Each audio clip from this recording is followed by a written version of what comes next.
नमस्कार सर। नमस्ते। हम बात करेंगे बिहार की और बिहार के हित की। हमारे साथ आरजेडी के राष्ट्रीय महासचिव श्याम रजक जी हैं और काफ़ी अनुभवी नेता हैं। क्या लग रहा है सर, बिहार का भविष्य क्या है? बिहार का भविष्य आप देख रहे हैं, नीति आयोग ने जो रिपोर्ट दिया है उससे आपको लग नहीं रहा है कि देश में सर्वोत्तम राज्य है बिहार। तो जब बिहार सर्वोत्तम राज्य है और जो महागठबंधन बना है उस महागठबंधन की छाया पूरे देश पर छाई है और उसका जो प्रक्षेपण हुआ है उसका देश में विपक्षी एकता हुई है और एकता का ये आलम है कि अब देश के जो एनडीए सरकार है जिसके मुखिया हैं प्रधानमंत्री श्री नरेंद्र मोदी जी, उनको किस तरह से छटपटाहट और जिस तरह से घबराहट हो रही है, इस बात का एहसास हो रहा होगा कि बिहार ने बराबर देश में परिवर्तन की लहर जब आई है तब बिहार करवट बदला है, तभी देश में परिवर्तन हुआ है। आप शुरू से 1857 में बाबू वीर कुंवर सिंह ने जब परिवर्तन करवट बदली तो देश में अंग्रेज़ों के खिलाफ 1857 में बड़ी विद्रोह हुआ। 1947 के पहले 42 का आंदोलन जो हुआ तो उसमें राष्ट्रपिता महात्मा गांधी जब चंपारण गए और चंपारण से वो जो ज्वाला निकली तो देश में परिवर्तन और अंग्रेज़ों को भागना पड़ा। उसी तरह जब देश में लोकशाही पर आफत हो रही थी तो लोकनायक जयप्रकाश नारायण के नेतृत्व में जब बिहार ने करवट बदला तो देश में एक करवट बदली और देश में परिवर्तन हुआ।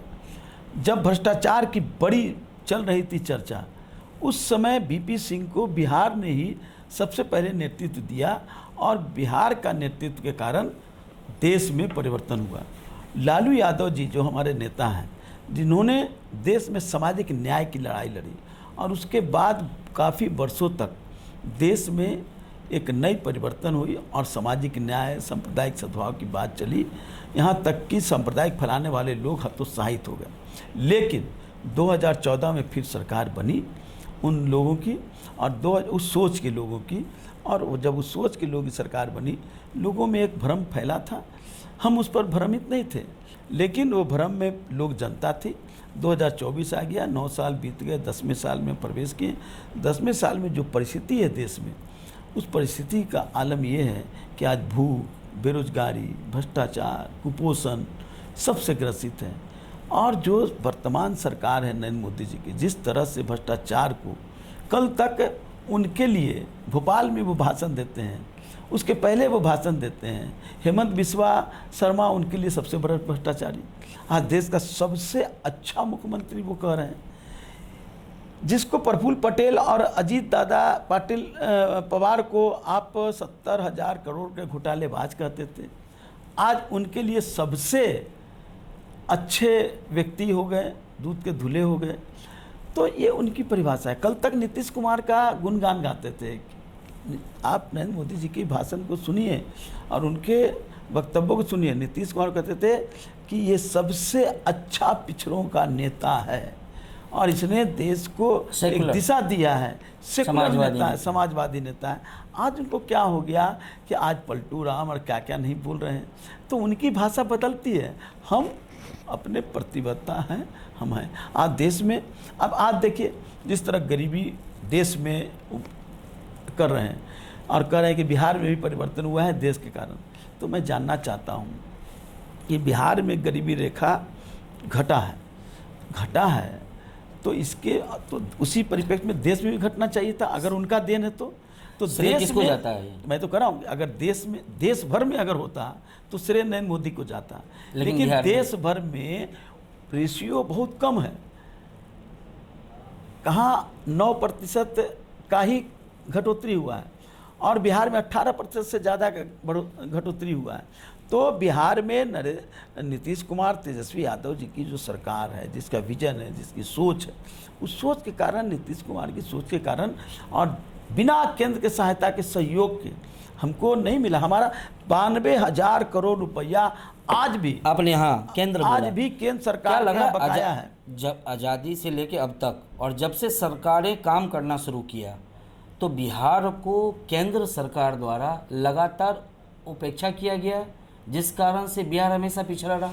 निश्चित रूप से पिछड़ा किया गया, लगातार पिछड़ते गया। हाँ, जब यूपी की सरकार बनी, लालू यादव जब यहाँ आए, तो लालू यादव जी ने अपनी ताकत के बल पर, अपने विचार के बल पर यूपीए से जितना ज़्यादा बिहार को सहयोग लेने का काम किया, विशेष सहायता भी मिलने का काम हुआ। लेकिन जब नरेंद्र मोदी की सरकार आ गई, यूपी सरकार नहीं रहा, तो फिर वही स्थिति हो गई। वाजपेयी जी का एनडीए और मोदी जी का एनडीए में क्या बिहार को कुछ मिला?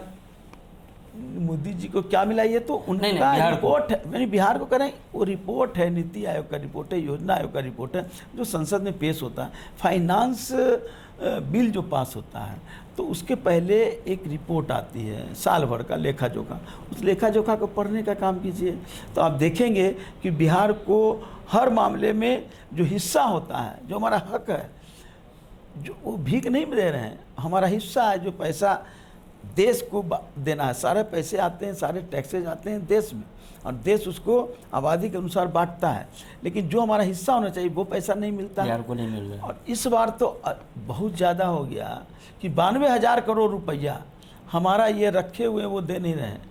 हर क्षेत्र में अगर ये विशेष दर्जा देना तो दूर की बात है, हमारा 92,000 करोड़ रुपया भी दे देते तो आज हम 18% का गरीबी घटाए हैं, तो हम और ज़्यादा, और हम अपेक्षाएं बढ़ जाती है। अपेक्षाएं नहीं, हम और ज़्यादा 18 के बदले देश में 1/3 में हम होते।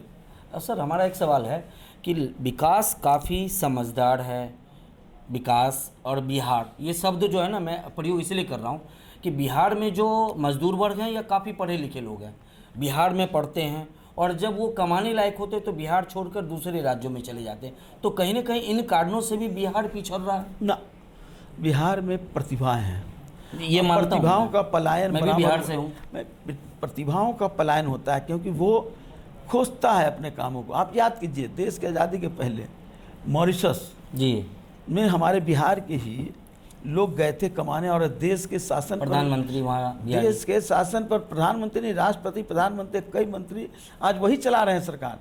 उसी तरह से पहले जाते थे कलकत्ता, और कलकत्ता में जूट मिल, कपड़ा मिल में काम करके और बिहार की स्थिति को भी बनाते थे। और हम कभी राज्य के आधार पर हमारे लोग सोचते नहीं, हम बिहार को देश के रूप में सोचते हैं। देश का डेवलपमेंट होगा तो बिहार का डेवलपमेंट होगा। हमारे लोग प्रतिभाओं का पलायन भी होता है, हमारे लोग प्रतिभा का पलायन होता है। मीडिया में आज देख लीजिए कि बिहार के लोगों का कब्जा है हर जगह। आप देखिए विज्ञान के क्षेत्र में भी बिहार के लोगों का, सारे जगह बिहार के लोग हैं। आप यूनिवर्सिटी में जाइए तो आप अच्छे प्रोफेसरों की संख्या देखेंगे तो बिहारी ही है। पलायन को आप किस तरह से देख रहे हैं? बिहार की कमजोरियां या बिहार की अच्छाइयाँ? बिहार की प्रतिभाएं हैं, वहीं सीख करके ना प्रतिभा बढ़ता है। जी हाँ, वहीं पढ़ करके ना प्रतिभा बढ़ता है।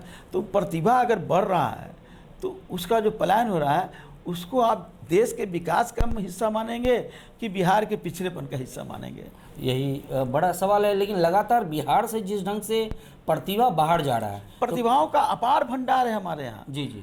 और अपार भंडार होगा तो लोग देश में फैलेंगे, विदेश में फैलेंगे, और अपने कामों के बदौलत विश्व को भी समृद्ध करेंगे, राज्य को भी समृद्ध करेंगे और राष्ट्र को भी समृद्ध करेंगे। सर इसमें अभी आपकी सरकार ने, यानी आरजेडी और जदयू की सरकार ने डोमिसाइल नीति को हटाया और उन्होंने कहा कि दूसरे राज्यों के लोग भी यहाँ जॉब ले पाएंगे। इससे बिहार को क्या फ़ायदा होने जा रहा है? देखिए, हमको गुणवत्ता शिक्षा चाहिए और हमको अपने लोगों की ज़्यादा से ज़्यादा नौकरी मिले, ज़्यादा से ज़्यादा लोगों की प्रतिभाओं का वहाँ पर स्थान मिले।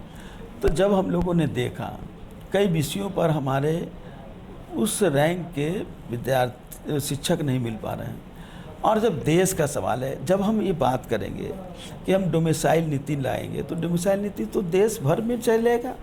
तो जो हमारे यहाँ प्रतिभाएं हैं जो बाहर आते हैं तब तो उन पर रोक हो जाएगा।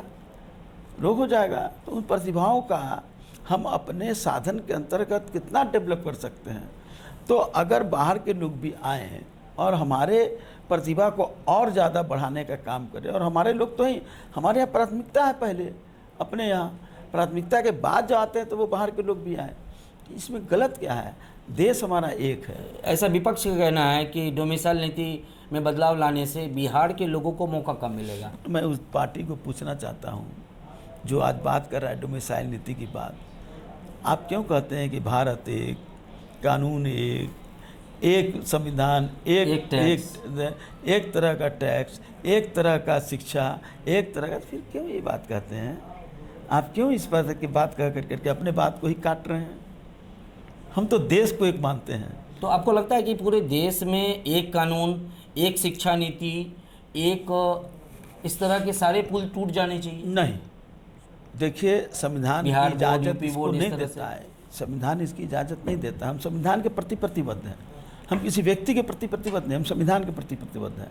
और संविधान में कहा गया है, और वैसे भी मानव जीवन में जब आपके यहाँ कोई कमज़ोर है तो कमज़ोर को मजबूत करने के लिए उसको पौष्टिक आहार देते हैं। उसी तरह से राज्यों का अपनी ज़रूरत है, राज्यों के अपनी उत्पादन है, उन सबको कंपेयर कर करके ही हम अलग अलग कानून बनाते हैं। अब धर्म की बात आपके पीछे हम सोच रहे हैं कि आप वही बात कहना चाह रहे हैं। तो हर धर्म की अपनी अपनी आस्था है और धर्म के प्रति है। तो उसमें आप क्यों, आप जब उसको ज़्यादा विकसित गंभीरता से और ज़्यादा अंदर जाइएगा तो ये तो जिस धर्म की वकालत वो कर रहे हैं वो उसी के खिलाफ को काम कर रहे हैं।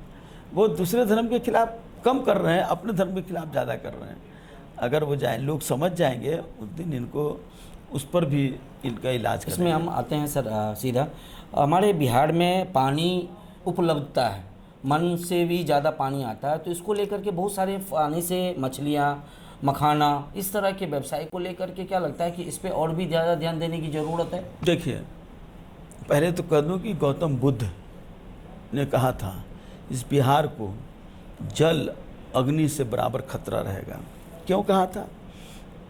उनको ये एहसास था, और वैज्ञानिक कारण भी है। बिहार जो है जी। वो बसा हुआ है नेपाल, उधर है। हाँ। और कई नदियों का वो हमारा घेराबंदी है। जब नदियों से, पहाड़ों से पानी बढ़ेगी तो नदियों में विकराल रूप लेगा। विकराल रूप लेगा तो वो पानी तो फिर जाएगा इलाकों में, खेती को भी नष्ट करेगा, शहर को भी नष्ट करेगा। ये है। तो इसके कारण हम लोगों ने कहा था नेपाल में एक डैम बने, और नेपाल में डैम बन करके उससे बिजली भी अच्छा पैदा होगा, और उससे नेपाल को भी फ़ायदा होता, बिहार को भी फ़ायदा होता। लेकिन ये काम अंतर्राष्ट्रीय मामले हैं। अंतर्राष्ट्रीय मामलों पर बिहार को कोई समाधान नहीं होगा। समाधान करना होगा केंद्र सरकार को। क्या लग रहा है केंद्र सरकार लगातार, चाहे सरकार जिसकी भी रही है केंद्र में, बिहार के साथ दोहरी नीति अपनाया? कहीं ना कहीं बिहार में जो फैक्ट्री और बहुत सारी चीज़ें, फैक्ट्री नहीं होने का एक दूसरा कारण है। फैक्ट्री, देखिए मैं बात कर दूँ, इंडस्ट्री जो आता है, इंडस्ट्री राज्य की समृद्धि के लिए नहीं, सिर्फ नहीं आता है। उसकी प्राथमिकता पहले अपनी समृद्धि, अपने फाइनेंस को बढ़ाना। तो वो तब बढ़ेगा जब उनको टैक्सेशन में छूट मिलेगा। बिहार सबसे अच्छा ये है कि वहाँ ज़मीन की कमी नहीं है, मजदूर की कमी नहीं है, वहाँ रॉ मटेरियल की कमी नहीं है। क्योंकि फूड के मामले में हमारे यहाँ क्या नहीं है? धान है, गेहूँ है, हमारे यहाँ शुगर है, हमारे यहाँ कई तरह के फ्रूट हैं, हमारे यहाँ कई तरह के वेजिटेबल है, हमारे यहाँ मछली है, हमारे यहाँ अंडे भी मुर्गी के हैं, सारे चीज़ों में। लेकिन उसके आधारित फूड प्रोसेस इंडस्ट्री अगर बने, आज क्या कारण है कि हमारा आलू बिकता है 10 रुपये 20 रुपये किलो, और उससे भी नीचे चला जाता है। मकई बिकता है 8 रुपये 12 रुपये किलो। उसी मकई से इंडस्ट्री बना करके पॉपकॉर्न 5 ग्राम का पॉकेट बना करके पैकिंग कर करके और 50 रुपया उसको बेचता है 5 ग्राम को। तो कितना बड़ा दूरी है। हमारा किसान को पैसा नहीं मिल पाता है उत्पादन का, लेकिन उससे खरीद करके बिचौलिया और उससे जो खरीद करके ले गया वो इंडस्ट्री वाले, अडानी अंबानी के लोग और उन लोग, तो वो अपने इंडस्ट्री को बढ़ा रहा है। तो इंडस्ट्री क्यों नहीं लगता है? क्योंकि उनको चाहिए टैक्स में छूट, इलेक्ट्रिक पावर में छूट। हम भी इंडस्ट्री मिनिस्टर हैं, उनको चाहिए हर चीज़ में फ्री, तो वो हम नहीं कर सकते। कहाँ कमियाँ गड़बड़ा रही है कि भारत सरकार को इसमें पहल करना चाहिए था। भारत सरकार G20 की आज बात कर रही है और निवेश को चर्चा कर रही है, क्यों नहीं बिहार उसके लिए? क्योंकि बिहार में सबसे ज़्यादा फूड और सबसे ज़्यादा ग्रेन का भंडार है, जबकि बीजेपी के 17 सांसद हैं वहाँ से, जबकि सबसे ज़्यादा मजदूर है वहाँ, सबसे ज़्यादा प्रतिभाएं हैं वहाँ। तो ये तब करते जब भारत सरकार और उनकी जो विज्ञापन एजेंसियाँ हैं जो भारत सरकार के, वो एजेंसी जा कर के और इन चीज़ों को प्रभावित करती है, उनको प्रोत्साहित करती कि इंडस्ट्री वाले लोगों को, और उनको विशेष सुविधा देने के लिए भारत सरकार अलग से एक पैकेज बनाती। क्या कारण है कि प्रधानमंत्री मोदी गुजरात में तो बाहर के लोगों को ले जाते हैं, बिहार में क्यों नहीं लाते हैं? बिहार से उनको क्या दुश्मनी है? जिस बिहार ने 17 MP उनको दिया, एक समय तो 39 MP दिया था, जी हाँ। वो अलग हो गया कि बट गया। जी जी, तो उस बिहार 40 में से 39। तो बिहार से आपको क्या नाराजगी है भाई? तो बिहार सिर्फ आपके लिए मजदूर बनेगा, बिहार आपके लिए चपरासी बनेगा, बिहार आपके लिए सिर्फ सेवक बनने का काम करेगा। बिहार अब जग चुका है, बिहार अब सेवक नहीं शासक बनेगा। याचना नहीं होगा, अब रन होगा, और रन में जीत बिहार की होगी। और मैं एक और जानना चाहूँगा, उप मुख्यमंत्री हमारे आरजेडी से हैं, क्या लग रहा है कि मोदी इतनी बड़ी पार्टी जो अपने वर्ल्ड की सबसे बड़ी पार्टी कहते हैं, बिहार में उनके सामने लालू जी का एक छोटा लड़का जो सारा चुनाव लड़े और अच्छी खासी सीट जीत करके आए विधानसभा में, क्या कहेंगे आने वाले समय में सीएम होंगे? आने वाले समय में सीएम होंगे कि नहीं होंगे ये मेरे लिए महत्वपूर्ण नहीं है। महत्वपूर्ण है कि बिहार से भाजपा का नेस्तनाबूद करना हमारा लक्ष्य है, तेजस्वी यादव का लक्ष्य है। मुख्यमंत्री बनना ये महत्वपूर्ण नहीं है, क्योंकि अभी उम्र क्या है, लंबी पारी खेलना है। जनता ने तो उनको मुख्यमंत्री मान लिया है, जनता ने तो उनको अपना नेतृत्व का भार दे चुके हैं। मुख्यमंत्री समय आएगा बनेंगे, लेकिन हमारे लिए महत्वपूर्ण है बिहार का विकास और भारतीय जनता पार्टी को पराजित ही नहीं करना बल्कि नेस्तनाबूद करना। क्या लग रहा है 24 में 40 में से? निश्चित 40 में 40, 39 भी नहीं 40 इंडिया गठबंधन को, इंडिया गठबंधन को, और उसमें तेजस्वी यादव, नीतीश कुमार, लालू यादव, राहुल गांधी, CPI, CPM, माले, सबकी बड़ी भूमिका होगी। और वहीं आपके 24 के बाद 25 का लोकसभा विधानसभा भी है। 24 खत्म होने दीजिए, 25 आएगा तो 25 भी हम। बिहार में कुछ युवा चेहरे हैं, क्या लग रहा है कि आपके जो आरजेडी के जो उप मुख्यमंत्री हैं उनके आसपास भी हैं, जैसे कन्हैया, चिराग पासवान, ऐसे चेहरे? देखिए, हमको युवाओं से बहुत ज़्यादा हमको अपेक्षा है, क्योंकि युवा ही असली लड़ाई लड़ता है। तेजस्वी यादव युवा ही है। जी हाँ। तो उन्होंने कहा और उसके बाद जनता ने उनको बड़े जमात से उनको नेतृत्व देने का काम किया।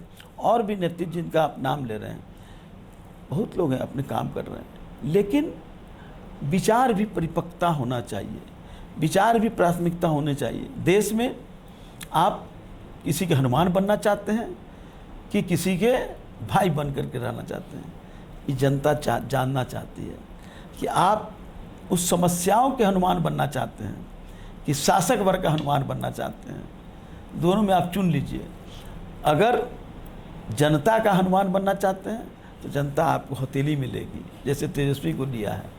आप अगर किसी शासक वर्ग, किसी सांप्रदायिक तत्वों को, किसी एक धर्म के और धर्म के खिलाफ एक वैमनस्यता फैलाने वाले लोगों का हनुमान बनेंगे तो जनता आपको नकार देगी। वहीं बिहार से इस 24 का बिगुल फूका गया। नीतीश जी और माननीय उप मुख्यमंत्री जी ने इसकी तैयारी शुरू की है कि केंद्र में मोदी सरकार की रथ को रोका जाए। जब आडवाणी जी रथ लेके आए तो बिहार में समस्तीपुर में उनका रथ रोका गया, और ये शुरुआत आप ही लोगों ने किया। अब क्या लग रहा है कि आरजेडी और जदयू को इस महागठबंधन में सम्मानजनक जगह मिलेगा पूरे देश में? मेरे लिए बिहार का ही नहीं, देश के जनता के सम्मान की चिंता है। देश की जनता आज सम्मान खो करके अपमानित हो रही है।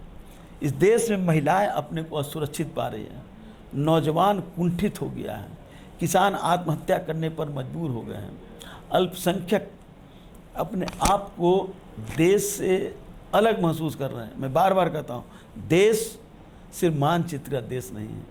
हर वर्ग, हर जाति, हर धर्म, हर व्यक्ति का दिलों का गठबंधन है देश, और जब दिल टूटेगा तो देश टूटेगा। हम इस चिंता में हैं कि देश न टूटे, वो चिंता में है कि देश टूट जाए, मेरी नेतृत्व रह जाए। मैं चिंतित हूँ कि देश के दिलों को जोड़ा जाए, और यही लड़ाई है। यहीं पर एक छोटा सा और सवाल जोड़ूंगा कि कई अलग अलग पार्टी मिलकर के आज इंडिया का रूप ले रही है। विपक्ष यानी मोदी सरकार जो केंद्र में है वो कह रहे हैं कि ये सिर्फ मुझे हराने के लिए और अपनी सारी कमियों को ध्यान न रखते हुए हमें रोकना चाहते हैं और भारत जीतेगा इंडिया हारेगा। कैसे देखते हैं? अब इंडिया जो क्विट इंडिया के नारा लगाने वाले लोगों का जो मुखबिरी करने का काम किए वो कह रहा है इंडिया की बात भारत का। मैं उनसे पूछना चाहता हूँ कि आप इंडिया के नाम के विरोध में हैं, आप जब विदेश जाते हैं आपको क्या संबोधित किया जाता है?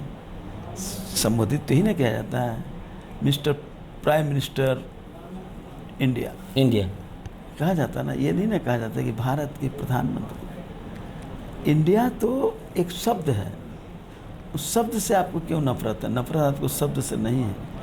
आप कह रहे हैं कि इंडिया हमारे खिलाफ है, आपके खिलाफ निश्चित रहेगी क्योंकि आपके साथ व्यक्तिगत नहीं खिलाफ, आपके विचारों के खिलाफ। आप जो देश को पीछे ढकेल रहे हैं आर्थिक रूप से, शैक्षणिक रूप से, सामाजिक रूप से, उसके खिलाफ है। और हम उन्हीं लोगों के वंशज हैं जो आपके विचारों के खिलाफ लड़ करके देश की स्वतंत्रता दिलाई। आज देश की आर्थिक स्वतंत्रता, सामाजिक स्वतंत्रता, शैक्षणिक स्वतंत्रता की ज़रूरत है और इसमें हम लोग एक होकर के, इंडिया के लोग जुट कर करके ये कहने के लिए आए हैं कि ऐ देश के तोड़ने वाले लोग क्विट इंडिया, ऐ देश में सांप्रदायिक फैलाने वाले लोग क्विट इंडिया, ऐ देश में शैक्षणिक असमानता लाने वाले क्विट इंडिया। 24 में क्विट इंडिया। आपके गठबंधन का सरकार बनेगी निश्चित। देश में एक उबाल आया है। और पीएम हमारा संविधान है। संविधान से बड़ा कौन होगा? संविधान की जो शपथ लेकर करके प्रधानमंत्री का शपथ लेगा वही हमारा पीएम होगा। एक लास्ट सवाल, बिहार वासियों को क्या कहना चाहेंगे आप? बिहार वासी तैयार बैठे हैं, अपने आप को और मजबूत कर करके देश को संदेश दीजिए कि इस देश में जो लोग देश को तोड़ना चाहते हैं, जो लोग आपको दिग्भ्रमित करना चाहते हैं, धर्म के आडंबर में फंसाना चाहते हैं, ऐसे लोगों से होशियार करके ऐसे लोगों को क्विट इंडिया करिए। आप सुन रहे थे श्याम रजक जी को, राष्ट्रीय महासचिव आरजेडी। अगली बातचीत में हम कुछ और विषय पर बात करेंगे। आज के लिए इतना ही। नमस्कार। नमस्कार।